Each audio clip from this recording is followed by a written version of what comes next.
Mor maa ngi fi maa ngi lay nuyu di aussi nuyu spectateurs yi nga xam ne ni ñoom ñoo ñuy seetaan donc di rafetlu invitation bi Mor. Aliou coordonnateur départemental yaakaar naa ne gën nañu laa dalal suñu plateau. mais. na mooy aussi tamit daan nañu bëgg tegal ci terrain politique bi. gannaaw élection yi tamit. ñu gis ne bi ngeen génnee yéen ci élection yi ba léegi da ngeen a kon ñu déroulé seen benn calendrier boo xam ne yéen a koy doxal ay festivités. même bu nekkul remobilisation comme parti bi arrêté na yu bëri mais ñu gis seen ba léegi vous êtes toujours présent à côté des populations. Qu'est-ce qui explique cela parce que boobaag léegi tamit yaakaar naa ne amagoo leen ndombal tànk amagoo leen dara ngeen continuer di dox sa liggéey. waaw Mor jërëjëf dama jàpp ne rek dañu nekk ci li ñuy wax benn logique ak benn cohérence ndax bi ñuy tàmbalee di dugg ci parti Pastef li ñu animé woon moom mooy nekk ci wetu askan wi nekk ci soxlay askan wi loolu nag dañu jàpp ne soxlay askan bi amul bis boo xam ne dañ ko war a sàkkal pour nekk ci wetam ndax soxla yi bëri na trop ba nga xam ne nii ñun dañu jàpp ne rek taxawaay bi nga xam ne ni moom la ñu war a am fii ci sunu gox mooy nekk ci wetu population yi ba ñu génnee comme ni nga ko waxee ci élection yi mën naa ne pratiquement noppalu ku amu fi ndax mën naa wax ne ba ñu génnee ci élection yi defe naa benn semaine wala ñaari semaine yañ ca teg rek dañu nekkaat ci wetu population bi defoon fi lu ñuy wax benn setal bu amoon doole fii au niveau de la commune de Diourbel mu nekkoon lu am solo lu mobiliser woon nit ñi defe naa bañ jógee ci loolu bañ noppalu ko waate benn semaine motul ñaari semaine dañu delluwaat ci li nga xam ne nii nag ñun daan nañ ko def laata ñuy dugg ci politique bi mooy demaat ci askan bi surtout ci wàllu njàng mi côté éducation bi di xool xale yi nga xam ne ñoom ñoo gën a ràññeeku ci wàllu njàng mi ci yenn écoles yi di leen jox ay neexal waaye defe naa tamit def nañ fi leneen loo xam ne nii waa gare routière ñoom ñoo ko wax muy setal bu amoon doole foofu ci garage yu tey ñu bëri naan garage yu gaynde ndax statut gaynde ba nga xam ne moom lañ fa def mu nekkoon lu am solo ñun waxaluñu sunu bopp mais waa gare routière bi ñoom ñoo waxal seen bopp ne lu mel ni kat lu jafe-jafe la woon pour ñu am ko ci ñi nga xam ne ñoom ñoo fi nekkoon waaw. jërëjëf mu nekk comme ay action citoyenne yoo xamante ni c'est à saluer yaakaar naa ne ñuy dëgmal ci li nga xamante ni tamit régime bees bi ñoo ngi ci. woote nañ ko muy set weccet yéen bu fekk leen ci liggéey bi. noonu ngeen ko continuer pérenniser même bu nekkul des jours yi nga xamante ni c'est officiel partout au Sénégal ñu koy célébrer. waaw Mor xam nga dama laa wax ne tey boo doon misaal feebar du tàggoo te defe naa feebar waruñu ko sàkkal bis buñ koy wutal am paj kon dama jàpp ne rek bëgg-bëgg bi nga xam ne nii le président Bassirou Diomaye Diakhar moom la bëgg mooy que ñun ñëpp ñu àndandoo teg li ñuy wax acte citoyen mën a setal sunu dëkk setal sunu dëkkuwaay defe naa loolu bu ko àndee ak population bi ñun dañ ciy bég lool waaye di wax ne ñun bu ñu sañoon weekend bu nekk dañ koy def xëy na souvent moyens yi dana souvent moom mooy poser problème ak temps bi nga xam ne dañ koy am waaye buñ ko mënul def weekend bu nekk war nañ ñaari semaine yu nekk ñu mën ko defal ndax tey dëkk bi ni mu doyee waar ci salte lépp aussi ay comportement doomu aadama yi ndax bëri na foo xam ne nii ña ngi fay teg mbalit kenn daaw ko fa woon teg léeg-léeg population bi dañuy am problème fu ñu teg seen mbalit ndax mbalit moom denc ko ci biir kër dafay jafe lool bu njëkk bu ñu gënee nekk xale gisoon nañ ne ci biir quartier bi daan nañ fa teg benn mën naa ne benn kees goo xam ne nii fa la ñëpp doon sotti seen mbalit ñaari fan ñetti fan yu nekk nii dañ doon ñëw lonk ko dem yóbbu ko loolu gis nañ ne amatul ci quartier yi am na oto boo xam ne nii mi ngi def quartier yi mais dafa dul dugg ci biir mbedd yi ndax moom fi muy jaar mooy ci tali yi rek xëy na aussi jafe-jafe lay am bu duggee ci biir suuf si kon di wax ne li nga xam ne le président Bassirou Diomaye woote na ko ñun dañu bëgg ñu pérenniser ko mu bañ a nekk rek liñ naan tàkk-tàkku mboom mu bañ a nekk loo xam ne aussi ñi nga xam ne nii tey ñoom lañ fi jëlee ci pouvoir bi ak ñeneen ñi nga xam ne gëmaguñu le projet ñu jàpp ne ñun kat dañuy def rek li ñuy daaw jeter la poudre aux yeux dañuy jiima nax nit ñi mais comme li ma wax rek doomu aadama moom dafa war a set ci biir set ci yaramam set ci dëkkuwaay bi nga xam ne ni moom moo ko wër muy ci biir école yi muy ci biir marché yi muy ci biir grand place yi ba ci bërëb yi nga xam ne nit ñi dañ fay liggéeyee di fa fajoo ba ci biir gare routière yi daral yi fépp dafa war a set te li ñuy wax nag li tubaab naan nettoyer c'est bien mais ne pas salir c'est mieux maanaam mën nañoo setal baax na lool waaye ñàkk tilimal moo gën nit doomu aadama nag mënul ñàkk tilimal il faut mu tilimal parce que dafay produire ay déchets tey ji boo jëlee rek sunu école yi boo fa demee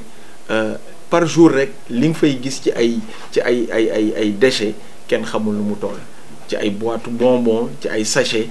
surtout sachet plastique yi nga xam ne nii pour que mu détérioré wu rek lu jafe la kon ñun dañuy ànd ci li nga xam ne ni le président Bassirou Diomaye Faye woote na ko di ko féliciter bu baax di wax ne nag bu ñu bëggee mbir mi aussi mu am réussite ñi nga xam ne nii ñoom tey ñoom la ñu jox ay ndombay tànk ñoom war nañu mën a gën a communiquer ak population yi pour que loolu mën a réussir ndax buñ ne nañu setal buñ jàpp ne rek ne ñi nekk tey ci nguur gi nii ñoom ñoo war a setal wala ñi nga xam ne nii ñoom tey ñoo nekk ci yenn services yi ñoom ñoo war a setal parce que dañ ne acte citoyen la kon foofu tamit dañuy bëgg mu nekk loo xam ne nañ ko dugal ci biir école yi jàngale ko ñi ngi jëm ci ay vacances yooyu noonu gis nañu ne xale yi pratiquement du ñu def dara kon war nañu mën a jël 2 mois voire 3 mois de vacances former xale yi ci li ñuy wax ci affaire citoyenneté. jërëjëf Aliou Sène yaakaar naa ne li ngay wax am na njëriñ parce que yaakaar naa loolu mooy base développement. déjà nekkin bu normal. ñu gis na tamit bi ngeen toogee ak léegi muy ci pouvoir bi nit ñi doon nañu dëggandiku affaire yoo xam ne nii ñoom dañ kaa yàkkamti très urgent. des besoins yoo xam ne très urgent pour ñoom dañ kaa war a xëy rek faj. lan ngay wax ñoom par exemple parce que dañu naan ñoo ñu diggoon li wax yaa ngi commencé di bëri fi. waa xam nga loolu nag nature nit la ñun duñu bañ ñooñu ñu ñuy interpeller ne ñun ñoo fi diggee woon yàkkamti nag loolu kenn du ko bañ ndax xëy na ñoom seen ay mooy li ma wax rek mooy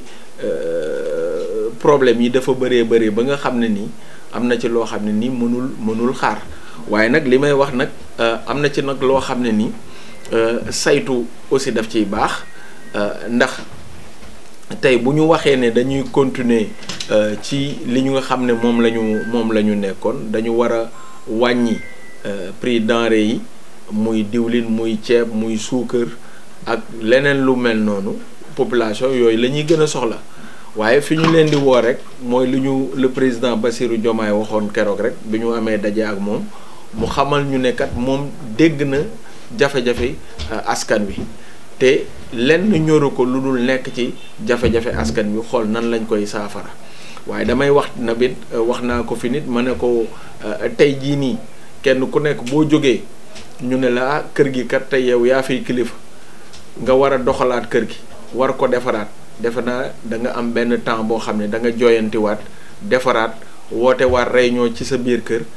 contrôlé waat kenn ku nekk nga ne ko kat lii ñu la joxoon dama bëgg nga gën cee góorgóorlu wala lii ñu la joxoon gis nañ ne diw mi kat moo ko gën a yelloo moom moo ko war a mën a gën a doxal kon loolu tamit il faut que ñu comprendre ko donc di wax ne rek am nañu yaakaar bu baax ndax li tubaab naan qui peut le plus peut le moins ku mën junni fukk tewu ko yaakaar la ñu am te gis nañu nekkul yaakaar kese dañu gis loo xam ne ni mën nañ ci duut baaraam ci tàmbale bi nga xam ne nii le président Bassirou Diomaye ànd ak le premier ministre Ousmane Sonko ak seen gouvernement nekk nañ ci Mor. ci wàllu boobu nga ne kii faut le plus pour le moins. comme ni nga ko waxee yaakaar naa ne tàmbale bi nii dëgg la yàggul ils n'ont pas encore fait 2 mois c'est vrai. defaguñ sax 2 mois. le début bi dañuy def 2 mois nga ne li ñu gis jot naa day xel par exemple lan moo ci mën a wax loo xamante ni vraiment c'était une. waaw xam nga Mor damay wax ne problème yi dafa bëri. problème yi dafa bëri Sénégal dafa tolloon foo xam ne nii day mel ne màggat mu feebar foo laal rek dafay metti kon màggat moomu nga xam ne dafa feebar fooy laal muy metti pajam dadul gaaw ndax li ñu gis mooy lan mooy alal bi nga xam ne nii ñi nekkoon ci nguur gi dañ ko doon jël di ko pasar pare la rek di jël alal ji di ko yóbbu bitim réew di jël alal ji di ko dugal feneen di jël alal ji di ko dugal feneen ci wàllu kër yi ci wàllu terrain yi ñu gis ne kat yu doy waar moom moo doon xew ñu gis ñoo xam ne nii tamit ay tabax yu ñu woo yoo xam ne ñu ngi ko doon tabax te fañ ko war a tabax waruñu ko faa tabax loolu mu nekk tamit lu doy waar am na ci loo xam ne président ci boppam moom moo sol dàllam dem saytul ko boppam am loo xam ne nii ay ministre am ñoom ñoo dem sur le terrain saytu ko kon defe naa ñun loolu buñ ko gisee rek danañu am yaakaar bu baax a baax parce que dañuy wax quand même Sénégal fi mu jaaroon lu doy waar tey bu ñu amoon beneen baat sax moom la ñuy teg ca wet ga ndax kat réew moo xam ne nii dañ ko doon pasare réew moo xam ne nii dafay niru rek li nga xam ne tubaab yi ñi ngi ko fi defoon bi ñuy ñëw Afrique jàppe Afrique benn gâteau boo xam ne kenn ku nekk rek dafay ñëw jël wàllam donc ñii fi nekkoon nii dañoo tong-tongee woon Sénégal kon tey bu ñu bëggee saafarawaat jafe ñu moomoon ko defe naa loolu kenn ku nekk war nga mën a nangu ñu saytu loolu ndax Mor ñun léeg-léeg dañuy bëgg li tubaab naan bëgg une chose et son contraire bu fekkee ne ni dañu bëgg développement bu fekkee ne dañu bëgg développement bi aussi dafa am lu mu àndal mooy kenn ku nekk Youssou Ndour wax na ko alalu mbooloo kenn du ko lekk alalu mbooloo dañ ko war a delloo mbooloo bi waaw ba tax na nag alal ji nga xam ne moom moo fi dugg te ñu doon ko pasare yu bëri jaar na fi Covid jaar na fi yeneen ak yeneen jaar na fi léeg-léeg ñu wax ci benn ministère wala ci benn direction wala sax ci service yi gën a ndaw ay milliards parce que Sénégal amoon nay temps ay millions lañ doon wax mais ay dizaines ay centaines de milliards moom la ñuy wax loo xam ne nag tey waroon na mën a feeñ ci sunu tali yi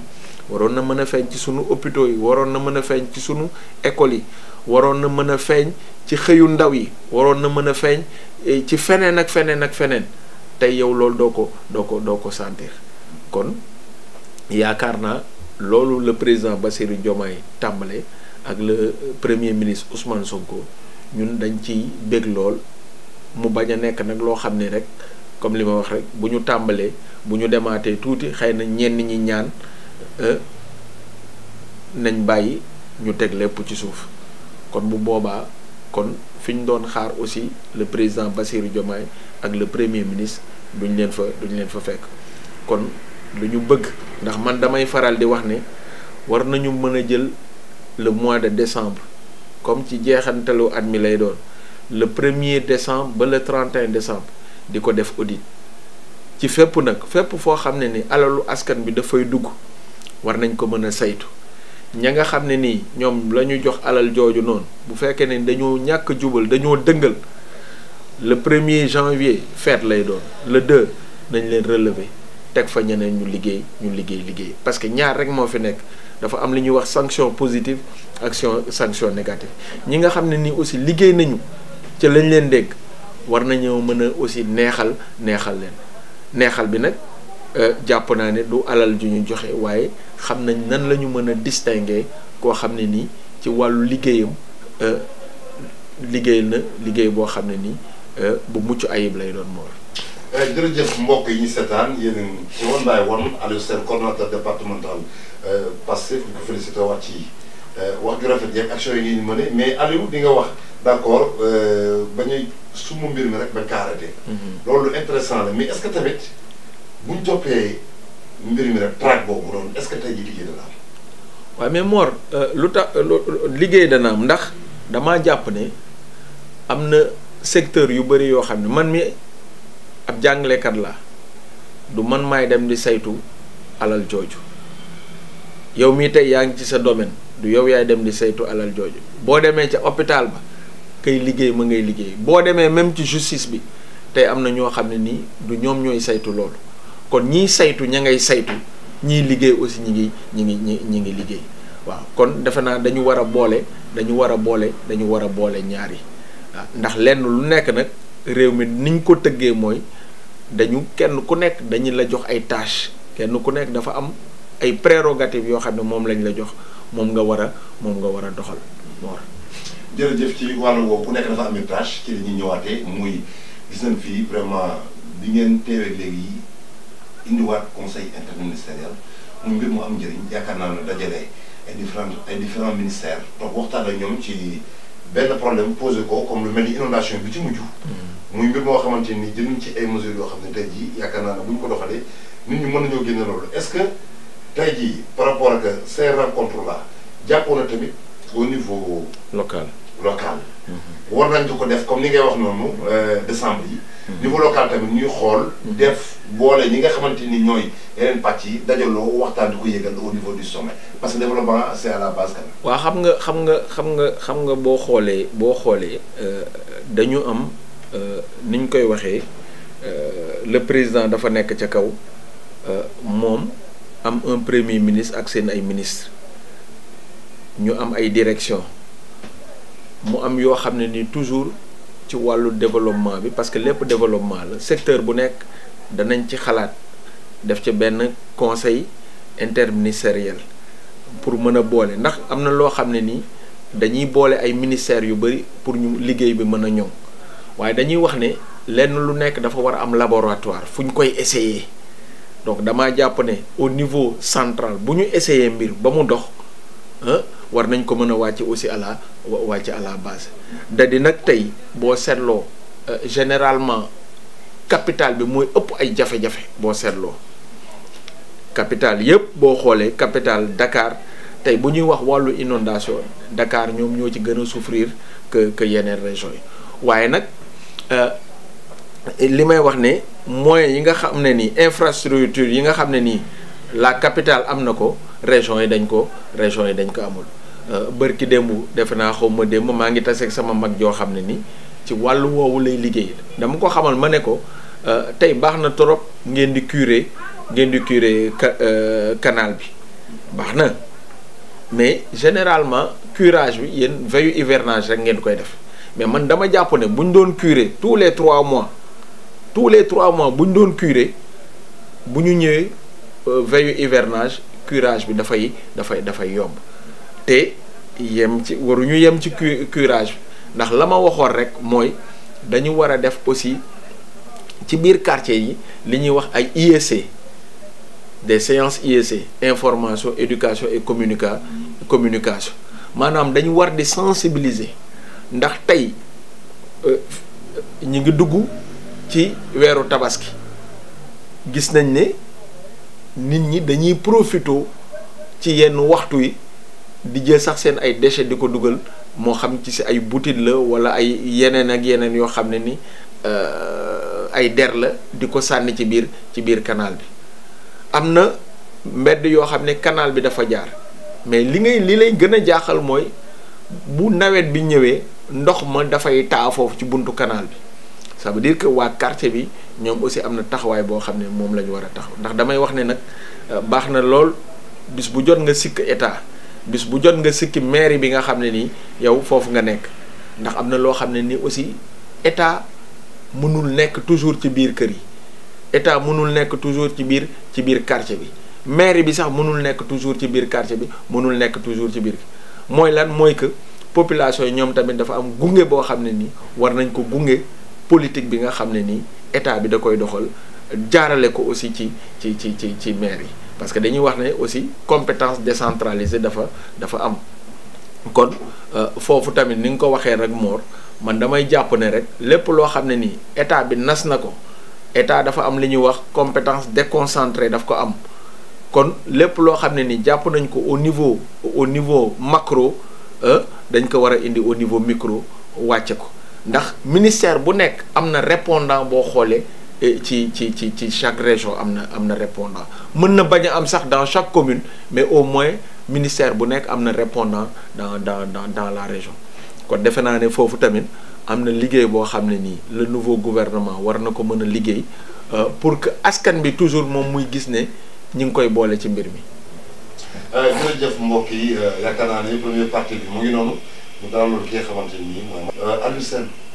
Aliou Sène waxtaanee un peu wàllu civisme ak li nga xamante ni mooy citoyenneté Aliou Sène nag yaakaar naa ne suñu deuxième partie bi dañuy ànd ak yow ñu dem tuuti nekk ci wàllum aspect politique. gis nañ fi temps yi wax ji bëri nañ l'affaire autour de Kandé gis nañ fi aussi d'autres choses yeneen affaires yoo xam ne gars yi koy décrier affaire prix yi ñii ñoo ngi wax ñii nee nañ ay médias yoo xamante ni contre pouvoir ñooy wax lan nga jàngatee vraiment changement politique bi am nañ fi mu ne nii parce que gars yi am guñ 2 mois rek vague d'attaque bi commencé di am ñi defee appréciation.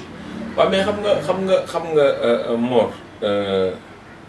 dafa am loo xam ne nii sénégalais dafa am loo xam ne nii dafa nekk ci moom te nekkul woon ci moom parce que au moins am na loo xam ne nii quand même ñun fekk nañu fi Senghor mënuñu ci wax lu bëri mais fekk nañ fi aussi le gouvernement de Abdou Diouf fekk nañ ko xam ci lu bëri mais gis nañ ne c'est vrai ñenn ñi danañ wax ne tey xëy na médias yi moo bëri tey waaw loolu tamit joué na ci am na ci benn influence bu njëkk ni ñu ko waxee woon amul woon ay influenceurs tey sur un plateau généralement presque dañu bokk ñoom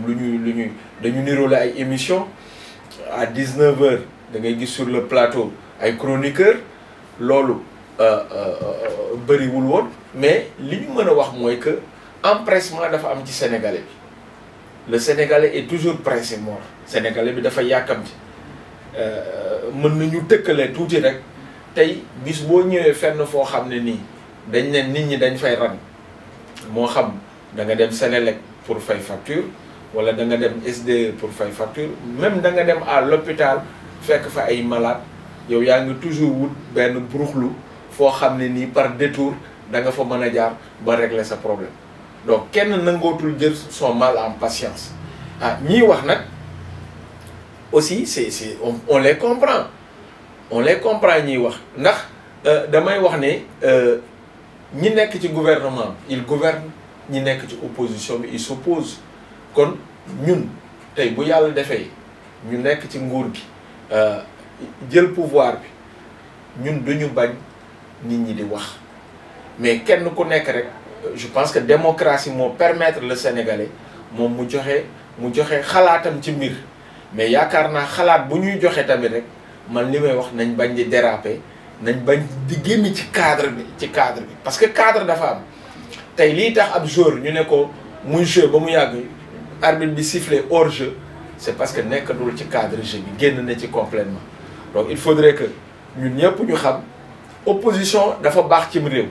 parce que ñun dañu opposé wu pendant 10 ans opposition baax na cim réew mais bu ñu réeree mbir que réew mi ñun ñëpp ñoo ko bokk ñi tey yàlla def le président Bassirou Diomaye Faye et son premier ministre Ousmane Sonko ak gouvernement ëpp ñu tey ay sañ-sañ ci biir gouvernement bi que ñi nga xam ne ñoom ñoo nekk ci opposition wala ñi nga xam ne sax ñoom politique bi intéressé wu leen ñun ñëpp ay doomu sénégalais lañ Sénégal ñor nañu defe na kenn ku ci nekk tamit boo yëkkati sa kàddu xëy na amaana nag waxin bi mën naa dëng waxin bi peut-être mën na sax xaw a jël aspect wu saaga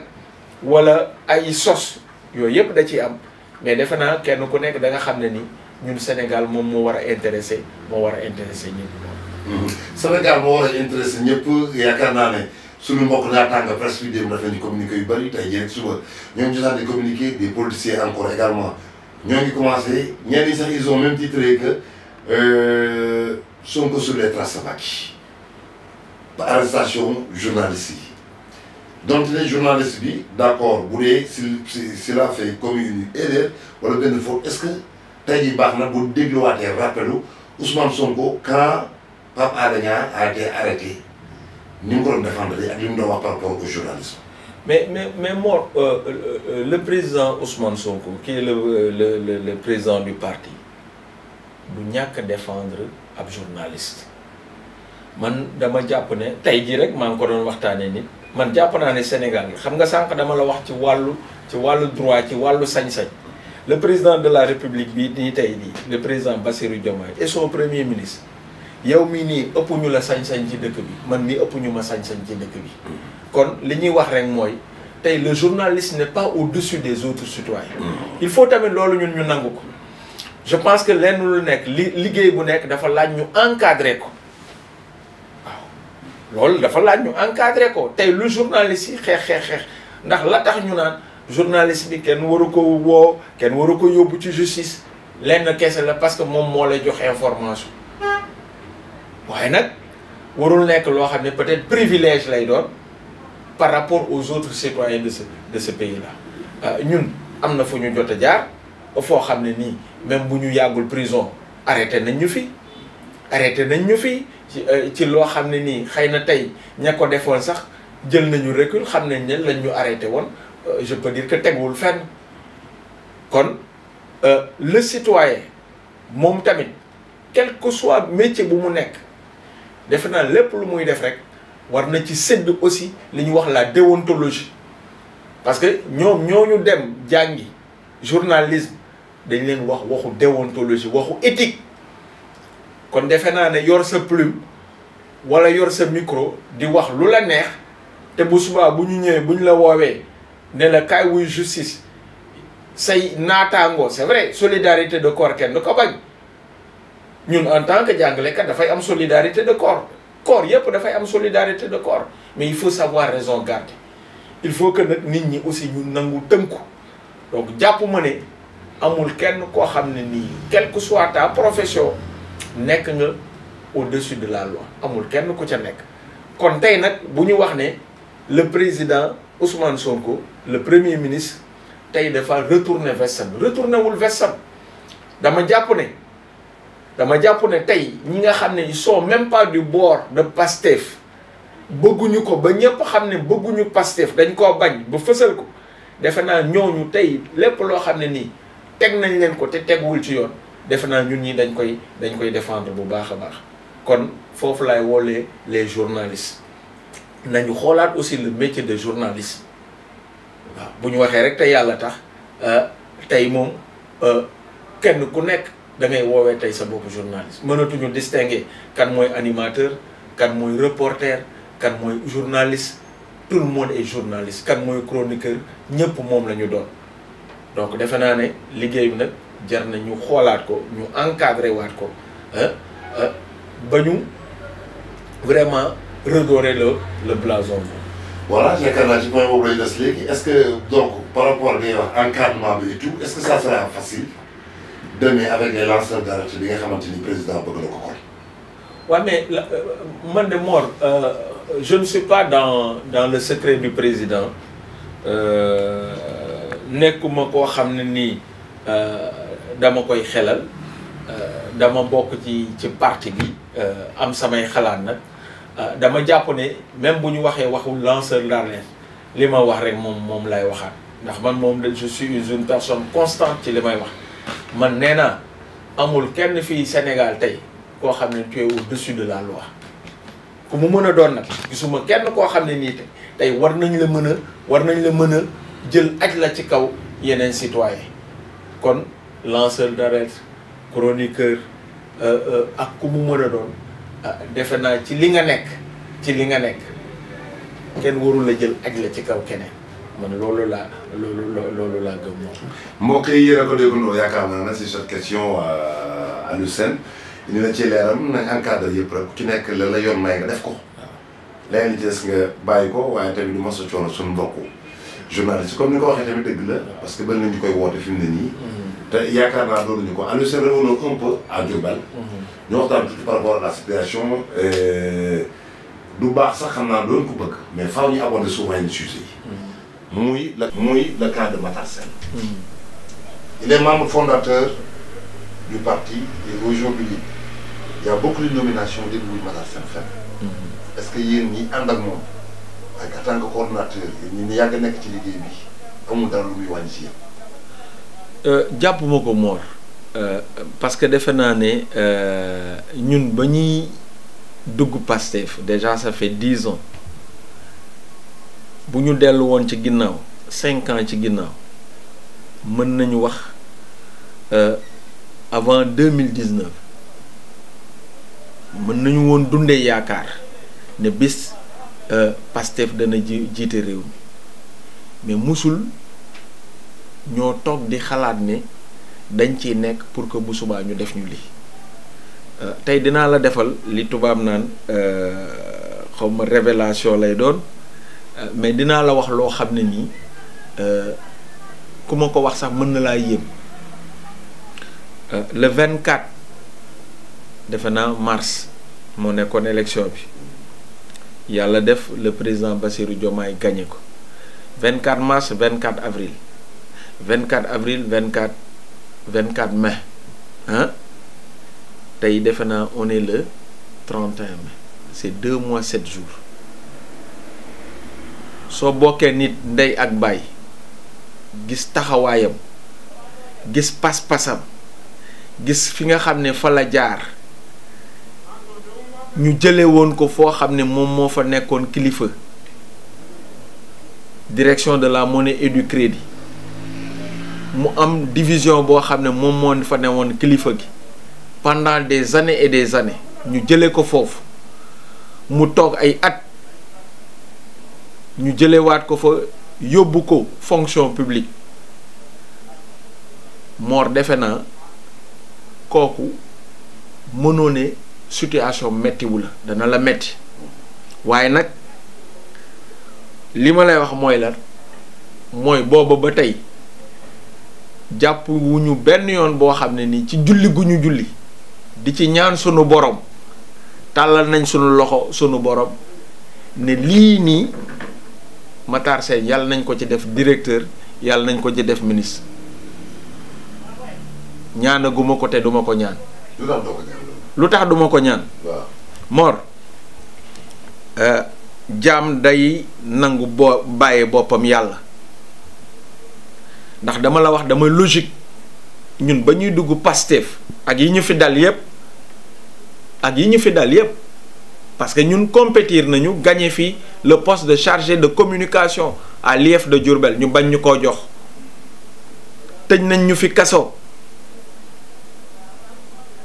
poste boobu ñu ñàkk a jox au niveau de l'IEF de Diourbel terewuñu bis bu jot ci éducation la ñuy yëngatu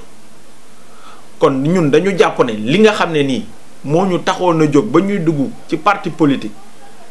loola ca la ñu nekk ba tey te dara du ko changer mooy doxal li nga xam ne nii moom la askan wi bëgg fexe askan bi ñu ñoŋal askan bi muy développement askan bi mais defuñu ko pour que tey ñu jox ñu ay poste ndax dama jàpp ne bu doon ay poste la rek poste yi nit ñi am nañ ko ci tappale poste yi nit ñi am nañ ko ci ñàkk ngor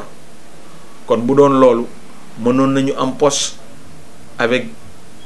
l'ancien ministre du budget Birima Mangara bi nga xam ne ñun ñoo doon ànd di jàngeendoo ba ñu nekkee xale bu doon lool rek danañ ko am avec notre frère le ministre Dame Diop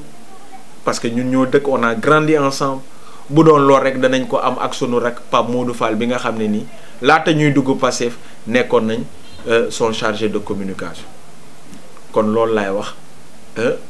damay wax toujours ne bëgguma di wax ci sama rakk bëgguma di ko wax defe naa tey askan bi ñëpp gis nañ li nga xam ni moom mooy taxawaayu Matar Sène te boo ko laajoon mu ne la luñ ma def baax na luñ ma deful aussi ma xam ne tamit noonu la war a dem donc nekkuñu ci di xaar ku ñu def ndax damay wax ne li ñuy dab dañuy dab ci yoon bi du ñu taxaw di ko xaar li ñuy jox du ñu taxaw di ko xaar Mor nañu fekk ci yoon bi parce que ñun ñi ngi ci yoon bi Mor. merci beaucoup ñi ngi ci yoon bi mais voilà dañuy gis à travers les réseaux sociaux gars yi réclament Matar Sène même à travers au niveau national Cheikh Bara Ndiaye ak ñeneen nee nañ Matar Sène bon tamit finalement kon donc même bu dee si vous n'êtes pas demandeur d'accord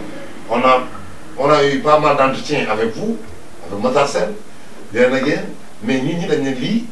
logique loolu normal la. waaw mais xam nga Mor évidence dafa am xam nga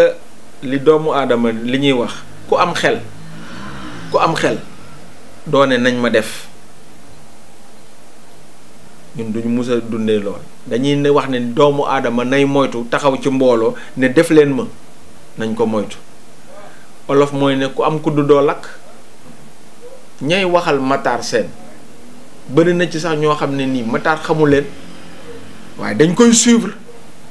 di xam li nga xam ne moom lay def ci njaareem ak li nga xam ne nii taxaw na ko ci parti bi donc man dama jàpp ne rek lenn lu nekk rek waxtoom lay xaar Mor man loolu laa jàpp damaa jàpp ne Matar Sène buñ ko ci waree def dara moment moo accès gul rek te li ma la wax ni gëm-gëm la tamit nekk lu may wax pour rafetal bu dee ku mën a kaas kenn dàqu ñoo kaas mais dañu jàpp ne loolu la xëy na mbir mi moo jotagul rek ñun loolu la ñu jàpp moom. one by one avec Aliou Sène léegi ñu yëkkati jataay bi Aliou Sène mënuñoo waxtaan lépp nga nekk Diourbel nekk responsable politique fi mu ne nii ngeen nekk ci pouvoir bi te waxtaan wuñ benn question rek fi mu ne nii muy xam naa ne doo ci bëgg sax ku sore lu doo ci bëgg a wax muy Diourbel def na ci benn rapport boo xamante ni 2017 à 2020 benn appréciation bu dee nga ci jàngat. waa xam nga foofu li may wax sama kàddu du ci sori parce que rapport boobu nga xam ne nii def nañ ko Mor liñ ci mën a jàng bëri na mais damay wax ne rek ba tey dafa nekk pendant li ñuy wax devant la justice donc mbir moom bu fekkee ne nii dañ ko saytu ba ñu war a jël li ñuy wax ay mesures defe naa ñun du ñu def lu dul bàyyi ña ko xam ne ñoom ñoo ko war a jël waaye nag li ma naan waaye nag war nañu mën a xoolaat nag tey ñi nga xam ne nii ñoom la ñuy teg ci bopp askan wi moo xam maire bi la moo xam président conseil départemental la moo xam sax Mor ba ci li ñuy wax le commandement territorial war nañ ko xool war nañu xool gouverneur bi nga xam ne moom la ñuy indi ci région war nañu xool le préfet bi ñuy indi ci département bi war nañu xool sous-préfet bi nga xam ne nii moom la ñuy indi ci arrondissement bi war nañ leen xool bu baax a baax a baax ndax tey ñun ñoo bëgg sunu réew changer kon bu ñu bëggee réew mi changer war nañu mën a xool léegi nag loolu ma doon wax Mor ne rapport yooyu noonu ci ay ati at la bu ñu jëloon weeru décembre bi comme ni ma ko waxee woon sànq chaque mois de décembre loolu kilifa yi maa ngi leen ci interpellé du 1er décembre au 31 décembre na nekk mois d'audit bu ñu xaar rek ndax bu demee nii sax dañuy jàpp ne dañoo jóge ci élection yi rek gagné nañ rek ñenn ñi yat wi da leen war a dal ndax ñu bëri loolu la ñuy wax ñu bëri dañ naan gagné nañu léegi le président Sonko liñ ko doon teg métit yi jàpp bi ñu leen doon jàpp kaso gars yi de fi ñu toll nii dañoo bëgg a jël yat wi fayu ndax liñ naan tombé waral ay gaaf ni mu tombé la coïncidence kon ñun dañuy interpeller ndax am nañu inspection générale d'État ay OFNAC yeneen a ngi fi amaana sax am na yeneen service yoo xam ne nii ñun duñ leen dégg war nañu mën di saytu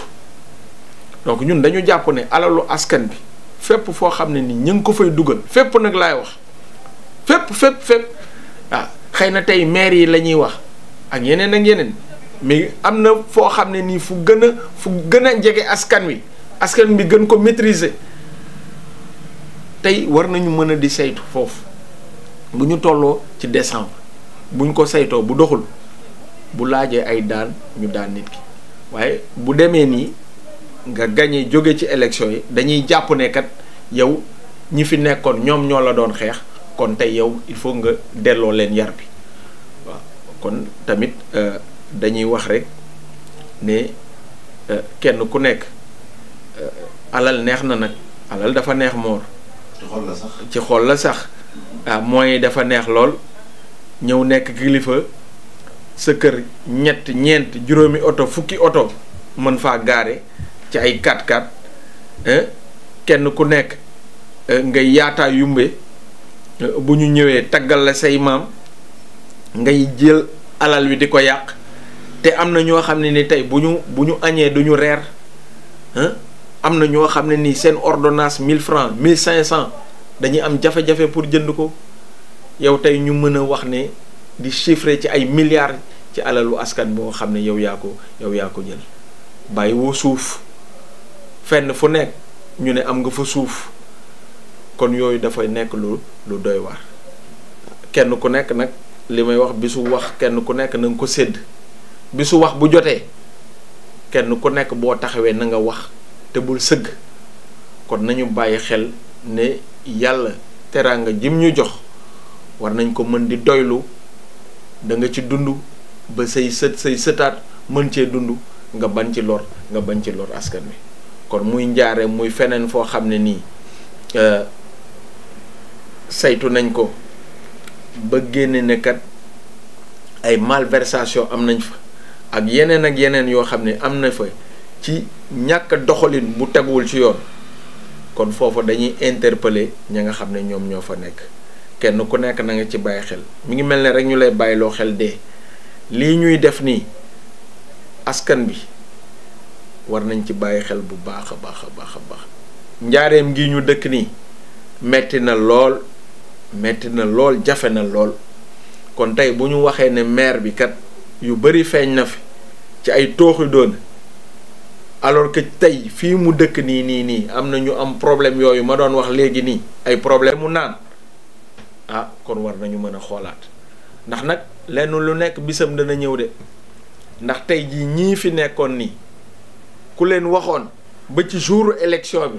peut-être ba ci yenn waxtu yi ku leen waxoon ne dana ñàkk pouvoir bi ñu ne la déedéet kon nañu sóor ne pouvoir niñ koy amee aussi bu subaa noonu lañ koy ñàkke te nit nag mën naa ñàkk pouvoir ba pare desaat ci biir askanam di dox ca mbedd ya na mu doon def démb ak bërki démb xëy na tromperie nekkoon na ci nax askan bi nekkoon na ci mais mu nekk lu dëgg loo xam ne nii war ngaa mën a delluwaat ca sa koñ war ngaa mën a dellu ca sa ASC nawetaan ba nga xam ne nii fa nga nekkoon war a mën a toog ak ñoom war a naanandoo ataay marché ba nga xam ne nii de temps en temps en tant que maire daan nga fa dem war ngaa mën a dem dugg ci marché bi waxtaan ak waa marché bi kon nañ koy sédd pouvoir bi lu gàtt lay doon àdduna nag gudd na mën nga fee nekk ñàkk pouvoir bi toogaat fi ay ati at ba fekk say sët kon loolu na ko nit ñi sédd bu baax a baax Mor. jërëjëf Aliou Sène kontaan nañu loolu ci leeral yi mais tabaski baa ngi ñëw gars yi neen tamit dëkk bi dafa xaw a dëgër lan nga leen wax. waaw mais gars yi neen dëkk bi dafa dëgër quoi xaalis amul. waaw mais xam nga loolu moom Mor xaalis amul xaalis bi. te ñoo ngi koy xaar ci waa yéen waa parce que gars yi ngeen jënd xaalis yi. waaw non xam nga xaalis amul moom xaalis kenn ku nekk yow yaa koy liggéey xaalis bi du lu ñuy fàq ci ay garab léeg-léeg sax dafay am wax yoo xam ne suñu société nag tooñante humour baax na lool mais bu dëgg jotee léeg-léeg bu dee wax yi ñenn ñi dañ ko dëggal damay tiit ndax état warul nekk kuy séddale ay xaalis état nag mën nay dimbale parce que néew gi doole dafay am na ñoo xam ne néew nañu doole lool seen loxo jotul seen ginnaaw état war na mën a dimbale ñoom mais alal joo xam ne noonu ñu ko doon defee kenn ku nekk ngay toog rek ñu sànni la benn wéevu 200 000 benn wéevu 300 000 ne la jënd ci xar yooyu moom defe naa dafay dakk mooy li ñu doon wax rek loolu ñenn ñi tuddee woon toog muy dox dama wax ne toog muy dox moom jóg di dox muy dox moo ko remplacé jóg di dox muy dox moo remplacé toog muy dox kon kenn ku nekk alal ji nga xam ne nii da nga ko war a am yow yaa ko mën a liggéey. état nag mën naa xàll ay yoon état mën na la gunge ba nga xam ne nii peut-être say projet war nga ko mën a réaliser. kon rek comme wax nga waxu tabaski bi dañuy ñaan yàlla sunu borom yàlla na ko yàlla yombalal borom kër yi nga xam ne nii dañu war a am xar yàlla na leen ko yàlla yombalal ndax xéwal sunu borom moom kenn mënu koo natt waaw kenn mënu koo natt fu nekk la mën a jóge waaye li ñu wax rek na nit ñi liggéey bàyyi tappale bi na nit ñi liggéey bàyyi njuuj njàcc bi na nit ñi aussi liggéey gëm seen liggéey ndax loolu tamit moom mooy tax bu subaa fii nga xam ne nii le président Bassirou Diomaye et le premier ministre ak seen gouvernement bëgg nañ fa yóbbu réew mi muy jubbanti boobu noonu defe naa ñetti baat yooyu sax dafa am solo ba nga xam ne nii tey ab jàngalekat mën na wax ne nii ñetti baat yooyu dafa am lu ñu bokkale jub ndax ñetti baat yëpp juba ngi ci waaw parce que dañ ne jubbanti jubal ñetti baat yëpp jub moo ci nekk jub nag mooy lu droit jub mooy loo xam ne tegu na ci yoon jub mooy loo xam ne boo koy def sam xel du werante jub mooy loo xam ne nii boo ko defee doo ci sëgg doo rus kon rek foofu la ñuy woo askan bi yëpp ñu jàppale le président Bassirou Diomaye bañ a yàkkamti xam ne réew mi li ci yàqu woon dafa bëri lool ñu mën a xaar ndax damay wax ne tey boo demee ci teen ñu fay duy ñu amul baag ñoo ëpp fu borom baag yi te ñàkk baag du la teree duy boo xaaree rek taaxirloo tuuti rek di nga duy kon nañu accompagner le président Bassirou Diomaye yaakaar gi nga xam ne ni askan bi amoon na ko ci moom ba votel ko le 24 mars 2024 ñun ñëpp am nañ yaakaar googu que borom bi danañu gunge ndax ñëpp wax nañ ne borom bi moom moo ci dugal loxoom kon defe naa borom bi mënuñu ànd ak ñun ba foofu bàyyi ñu alors que mandat bi dafay doog a commencer nañ delloo ci xel yi nañ aussi yaraat xale yi yaraat ndaw yi ndax tamit loolu dafay baax jikko yi nañ ko xoolaat nañ xoolaat kàddu yi nga xam ne ñi ngi koy génne suñu gémmiñ yooyu yëpp buñ ko defee rek yàlla suñu borom mën nañu dimbale ñu xam ne kat Sénégal gi noonu ñu koy waxee mag ñi daan ko wax benn bopp la kenn du ko xar ñaar moom. jërëjëf Aliou Sène ñoo ngi leen di jaajëfal bu baax yéen ñu doon topp di ñu seetaan fii la ñu yem ak yéen seen émission One by One di leen jox daje benn numéro benn invité jërë ngeen jëf.